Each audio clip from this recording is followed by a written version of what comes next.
शिव गुरु के चरण में कोटि कोटि प्रणाम बा, हमार प्रणाम के स्वीकार करी। माँ भगवती के चरण में कोटि कोटि प्रणाम बा, हमार प्रणाम के स्वीकार करी। गणेश जी के चरण में कोटि कोटि प्रणाम करतनी, हमार प्रणाम के स्वीकार करी। धरती पर बैठल धरती माता के चरण में कोटि कोटि प्रणाम करतनी, हमार प्रणाम के स्वीकार करी। साहब हरेंद्र नंद नीलम दीदी के चरण में कोटि कोटि प्रणाम बा, हमार प्रणाम के स्वीकार करी। जहाँ तक हमार आवाज़ आ रहा बा, हम सब गुरु भाई बहना के चरण में कोटि कोटि प्रणाम करतनी, हमार प्रणाम के स्वीकार करी। यूट्यूब के माध्यम से जितना गुरु भाई बहन शिव चर्चा देखता सुनता सबके के चरण में कोटि कोटि प्रणाम करतनी, हमार प्रणाम के स्वीकार करी। तो आई भैया देखी हम ललिता जी आज रोज सभी के बीच में बहुत सुंदर एगो शिव चर्चा कथा लेके आयल बनी। कथा बाकी एगो राजा रानी रहन, बहुत पुजरी रहन, बहुत पूजा पाठ करत रहन, भगवान के मानत रहन। शिव गुरु के बिना भोग लगैले अपना संपत्ति में से जरूर दान करत रहन। महादेव गुरु के प्रतिदिन दान पुण्य करत रहन। ये जो राजा रहन तो महादेव के दरबार में ले जाके कुछ दान जरूर राजा रानी अपना हाथ से देत रहन। भोलेनाथ कहतनी मैया पार्वती जी से कैलाश पर्वत पर बैठ के आ दुनू जना देखत रहन कि सब राजा एक समान ना होखेला। आ देखो राजा के मन कतना हमनी के प्रति बा, लेकिन एकरा एको औलाद नहीं खे। ई प्रतिदिन जो भी एकरा घरे बा वो हमें से जरूर लेके मंदिर में दान देला आ दान रखेला, हमनी के दरबार में जरूर लगावेला। तो हमनी के का करे के एके भी नहीं निराश बा, एकरा बाल बच्चा नहीं खे। मैया पार्वती जी कहतड़ी कि हे बाबा भोलेनाथ, हे महादेव, रौरा तो महादेव हई, देवों के देव महादेव हई, कालो के काल महाकाल होई। रौरा तो देवे वाला हई, केहू के दिहिला, तो काहे नहीं कि राजा के एगो औलाद दे देत, एगो राजा के वंश दे दही, राजा वही में भूल जाई। अतना राजा दानी बा कि कोनो मोल नहीं खे। राजा बहुत दान करेला, दान देला, हमनी के प्रतिदिन याद करेला, पूजा करेला, मंदिर में ले जाके अपना घर के जो भी एकरा बा राशन पताई चाहे रुपया पैसा ले जाके मंदिर में प्रतिदिन पहुँचावेला। तो ये निराश कैसे बा।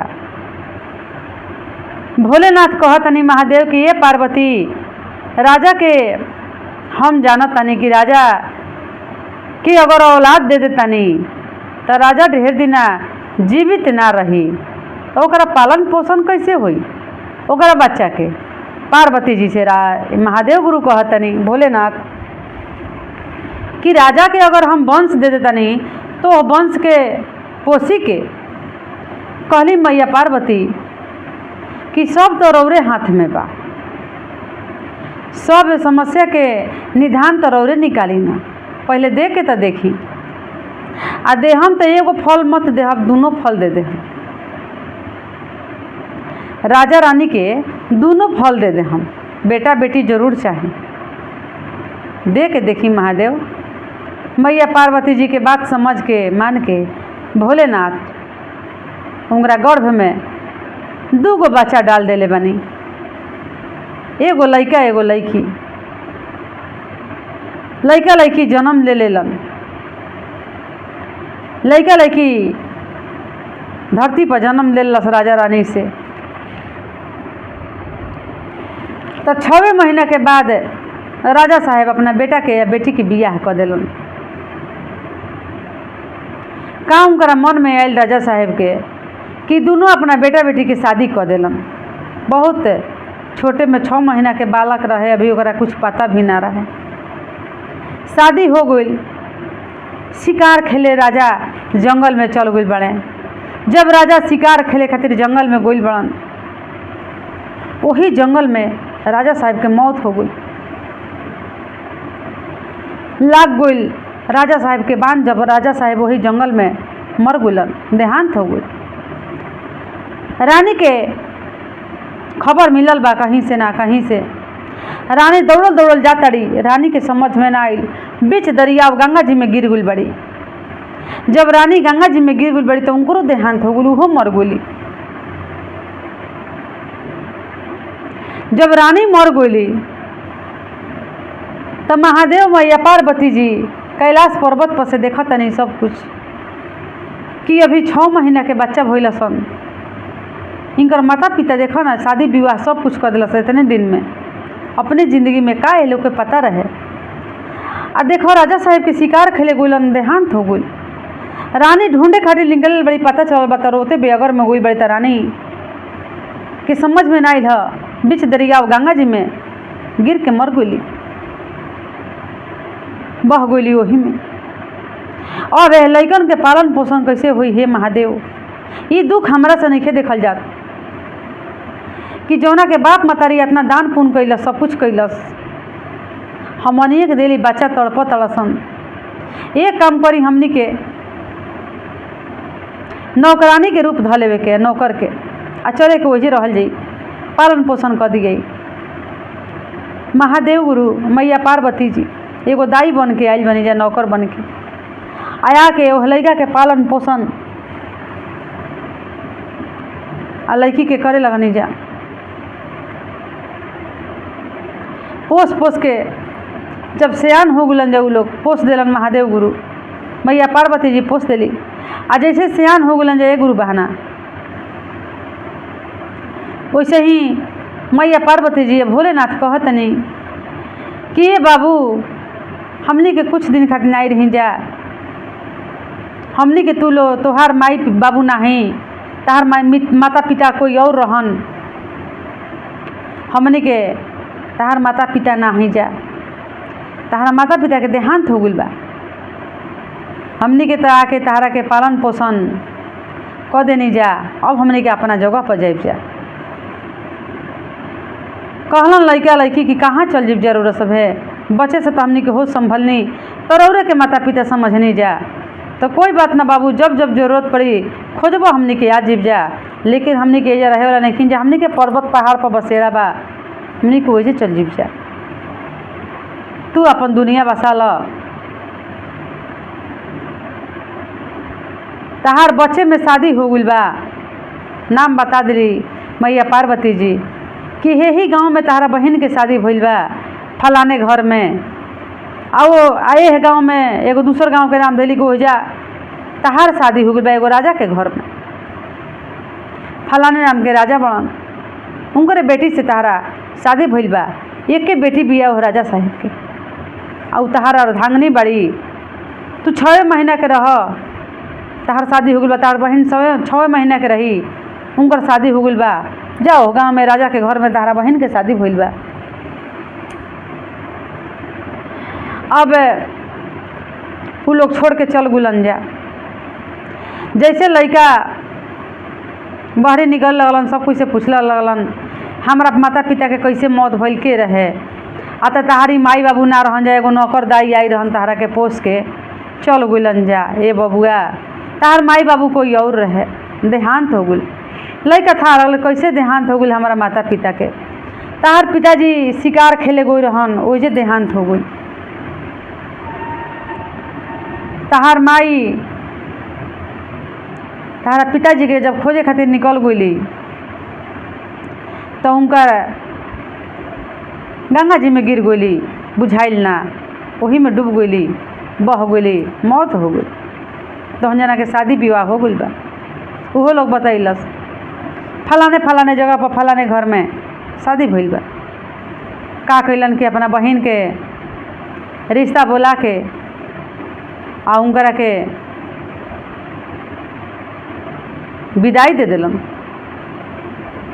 विदाई हो गई, लड़की भेज दिलन दे लेके सामान, जौन भी बेचारा लगे रहे अपन दे लेके बहन के विदा कर दिलन। बहन चल गई।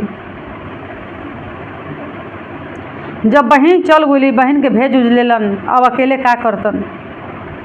अब जहाँ इनकरा शादी भई रहे वही ससुराल में चल गुलन। आ जाके राजा के द्वार पर कहतन कि हे राजा साहेब हम रउरा दरवाजा पर आइल बनी, हमरा के काम दे दी। राजा साहेब काम दे दिले बनी, एगो अनाथ समझ के काम उनकरा वही घर में मिल गई बा। राजा साहेब कहलन कि देखो हमारा घर के जितना काम बा करी ह, देख रेख तहरा के काम दे तनी। एगो हमार बेटी बिया, एकर बॉडीगार्ड बन के रही ह, जहाँ जहाँ रही जहाँ जहाँ जाई तहाँ तहाँ एकरा के संभाले के बतहरा बॉडीगार्ड की तरह। कहलन कि ठीक बा। सब कुछ करे लगलन, जैसे जैसे राजा साहेब काम देले रहन वैसे ही अपन ई काम करे लगलन। काम करे लगलन। जहाँ जहाँ लड़की जाए तहाँ तहाँ जास, घर के जौन काम रहे जौन करे के मिला रहे तौन सब कुछ करस। एक दिन वो लड़किया का करे कि अपने बढ़िया खाना खाए आ उनकरा के दे देवे माड़ भात, चोखा भात माड़ ओह लड़कवा के दे देवे कि गरीब के लड़का है। तो बेचारा माड़वा भातवा खात रहना चोखवा तो घुट घुट नरेटिया उनकर बाजत रहे, घुटुर घुटुर नरेटिया बाजत रहे। तो ओकरा के नाम धरले रही घुटुकना, ओकरा के नाम धैले रहे लड़किया घुटुकना कि बड़ा घुटुकना घुटुर घुटुर खाला रे घुटुकना, घुटुकना कहे ये तो घुटुकना बा। तो कहीं भी जाए के रहे तो कहे कि घुटुकना चल हो जाए, ए घुटुकन चला हो जाए। कहीं भी जाए के रहे ए घुटुकना चल, ए घुटुकना है ले आओ, ए घुटुकना है से कर। एक दिन लड़किया के देखे ए घुटुकन आज तू हम जहाँ सुतब तहें सुती है। कहलन घुटुकन कि ठीक बा, जहाँ कहबू तहें सुत जे। लड़किया सुतल, कहते कि सुत तू एजे। कहते कि ए घुटुकना सब तो ठीक बा लेकिन कथा कह दे तो हमारा नींद लाग जाए, तू कथा कह ना घुटुकना। तो कहत रहे कि हम कथा कहम तो तू खिसिया जीब। तो कहली कि कौन कथा ऐसन बा कि तू कहब तो हम खिसिया जीब, ना तहरा कथा कहीं के पड़ी, ए घुटुकना तू कह कथा। घुटुकन कहलन कि ठीक बा रानी, जब ना खिसिएबू तो हम कथा कहतनी, कथा सुन तू हमार, लेकिन खिसियह मत।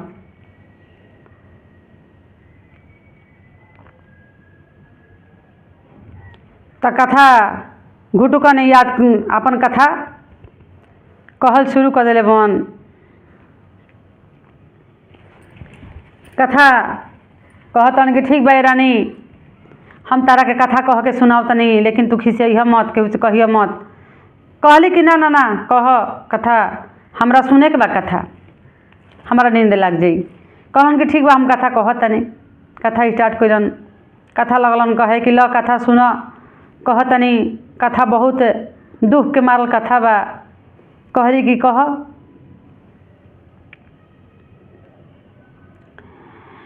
हम तो हई रानी राजा के बेटवा हो, पिता के भइले दे हांत हो।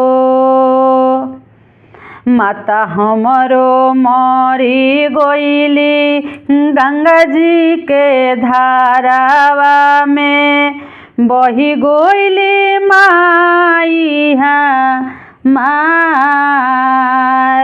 हो।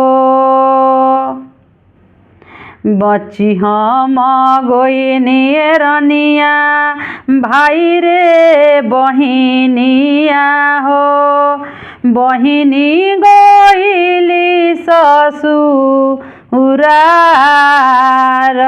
हो। हम एगो बचनिए रनिया नममा धइली हमर घुटुकन हो। धनी नममा धइली घुटुकन हो। लड़किया खिसिया गु, लड़किया कहते कि मर मर मर, हमरा की रनिया कहता कि धनिया कहता, भगावा एकरा के। मार के लड़की लुलुआ के भगा दिल सोजा से कि हई देखो हमरा घर में रह के खाता, हमरा कैसे से कहता, ई कौन कथा है। सब कोई लड़की के माई कहेला वाली कि का बात बा कि तू भगा दिलू ह, कौन ऐसा कारण बा कि भगा दिलू ह, का कइल हन। कहत रही लड़किया कि जाना तारू माई हमरा कैसे ऐसे ही कहता घुटुकना कि धनिया ना मध धैले बड़ी घुटुकना। ताए ऐसा बात बा, कहत बाबू कौन कथा कहल है घुटुकन, तनी सुनाओ तो का कहल कि रानी खिसिया गुली है। अतना कहम तो रौरो खिसिया जी, अतना उ कथवा कह, कौन कथा कहल ह जौना से हमार बेटी खिसिया गुली है। तो कहतने हम एक हई रानी राजा के बेटवा हो, पिताजी के भइले दे हांत हो। पिताजी के भइले देहांत हो।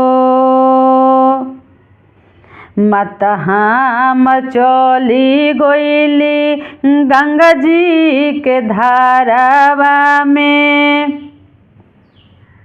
माता हमरो बही गइली गंगा जी के धारावा में।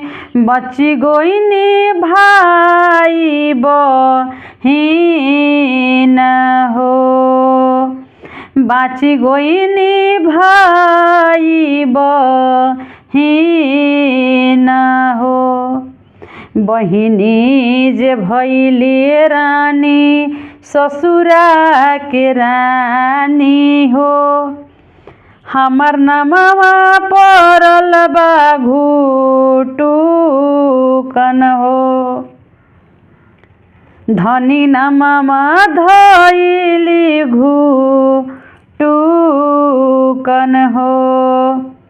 उहो खिसिया गुली लड़की के माई की भर सके हमर लड़की रानी खिसिया गुली है। ई धनी कहता कि नमवा धैली घुटुकन। ई त नमवा हमर लड़की धैले भी इनकरा के घुटुकन घुटुकना। ठीक कैले हिय भगैलस हिय मरलस हिय। तो अब खिसिया के का कैले बड़ी कि डांट देले बड़ी। तो लड़का भागल भागल गोइल बा लड़की के चाची लागे। चाची कहतरी का ये घुटुकन कह का समाचार बा, काहे तहरा के भागा देली है रानी आ काहे भागा देली है उनकर माई। आ तो एगो कथा कहे के कहली है कि कह तो हमरा नींद लग जी कथवा कहने तो ये लोग भगा दिल सब मरली है भगैली है। कौन ऐसा कथा कहल तनी हमरो के कथवा सुनाव ना हमहू सुनब कथवा कैसन कथा रहे। अतना तुहू खिसिया जीबू अतना कह कथा तनी हमहू सुनी तहार। तो कैसन कथा कहल है कि खिसिया गुली है कथा कहे लगलन। इहे हम जे हाई रानी राजा जी के बेटा हो। हम एक हाई रानी राजा के बेटा हो। राजा के भइले देहांत जी। राजा के भइले देहांत जी। गंगा जी के धारावा में माता बही गइली हो। गंगा जी के धारावा में माता बही गइली हो। बाची गइनी भाई कब हीन जी। बाची गइनी भाई कब हीन जी। बहिनी बसी गइली अपन ससुररिया हो। बची गइनी माया के लाजी। धनी नमवा धैले बड़ी घुटुकन जी। धनी नमवा धैली घुटुकन जी। अब चचियो डांट देली चचियो भगावे लगली। भाग भाग घुटुकना भर तक लड़किया खिसिया गुलिया। ई कहता कि धनी नमवा धैले बड़ी घुटुकन। उ त नमवा उहे रानी धैले बड़ी आ कहता उनकरा के धनी त भर तक लड़की खिसियाई ना। ई धनी ओकरा के बनावे लागल डांट के भगा देली। दौड़ल दौड़ल गोइल बा लइका राजा साहेब लागे। राजा साहेब से कहता कि देखी ना राजा साहेब रानी कहली कथा कहे के कथा सुनैनी है तो हमरा के डांट के भगा देली है। सबे कोई मारता भगावता। अब कथवा सुने के कहता लोग तो हमरा लगे इहे कथवे बा। हम कहीं कौन कथवा तो कौन ऐसा कथा कहला कि सब कुछ खिसिया बोला। ना ना ना जब रौरा भगा देम तो हम कहाँ जाए। अतना उ कथा तहरा कहे के पड़ी। कथा कह हमरा से कथा कह कौन कथा रहे। कह तने हम एक कहाई राजा जी राजा के बेटा हो, हम एक कहाई राजा जी राजा के बेटा हो। पिताजी के भोइले दे हांत जी, पिताजी के भोइले दे हांत जी। बीचे धार गंगा जी में माता दही गोइली हो, बीचे धार गंगा जी में माता दही गोइली हो। बाची गोइनी भाई गो बहिन जी, बाची गोइनी भाई कब बहिन जी। बहिनी जे भैली राजा आपन ससुररिया हो, बहिनी जे गोइली राजा आपन ससुररिया हो। बची गोइनी हमया केला जी, धनी नमावा धैले बड़ी घुटुकन जी, धनी नमावा धैली घुटुकन जी। जब राजा साहब के इतना बात के पता लागल, राजा साहब जब सुनले बनी लड़का के कथा सुन के, आ राजा साहब के आँख से झरझर आंसू गिरता, आंसू ना रुकल, लगलन गमछा निकाल के अपन आँख के लोर पोछे कि त हमार दामाद ह, छोटही में बचही में दोनों के 6 महीना में शादी कर देले रहन। एकर पिताजी देखो गुजर गुल बने, आई लड़का कहीं ना गोइल ह, पता लगा कि हमरा दरवाजा पे आइल बा। हमने के अनजान में बड़ा गलती कैनी जा कि नौकर बना के रखनी घर के, ई त हमार दामाद हमें। लगलन ध के आ राजा साहेब रोए, उनके आँख के आंसू नहीं रोकत, गमछी भींज गइल रोवत रोवत। सब कोई घर परिवार ओहिजे जुट गइल बा, कहता कि इतना तू कथा सुन के रोवे काहे लगल ह, हमनी के सब कोई तो मार मार के भगा देनी ह जा। कहे लगलन कि का करी, ई 6 महीना के रहे हमार बेटी, 6 महीना की लड़का एगो बहन के रहे, बहन के ओजा शादी हो गई, हमरा बेटी से एह लड़का के शादी हो गई बा। बेटी के अपना मनैलन फुसलैलन कि छोटही में बच्चा में एकर पिताजी हम संगतिया रही जा, दोस्त रही जा, आ देखो शादी हो गई बा। ई कोनो अनजान आदमी नहीं है। खूब हाथी घोड़ा दे ले के सामान अपना बेटी के विदाई डोरी कहार बोला के अब लड़का के साथे विदा कर दिलन। आधा राजपाट भी बेटी के अपना दे दिलन, सौंप दिलन, आ कहलन कि जा अपना महल में राज करी ह, तू राजकुमारी बाड़ू, तू राजकुमारी बाड़ू। उनकर नाम राजकुमारी वो दिन से ध दिलन। आ जाके राजा साहेब अपना घरे लेके चल गुलन। उ लड़का उहो राजा बन गुलन आ राज चलावे लगलन। तो देखी महादेव गुरु के लीला ऐसे होखला। अगर वंश ना मिल रही तो राजा के धन पके रहल रहित, यह सोच के मैया पार्वती जी उनकर के बेटा बेटी देले रहन। उनकर नाम कैसे चलित राजा साहेब का देहांत होके के रहे आ हो गइल। ई दोनों जना रहन तबे इतना लंबा कथा बनल, है ना। तो ये कथा कहाँ से आई। तो इतने कह के अपना कथा के समाप्त करतनी। हर हर महादेव, हर हर महादेव।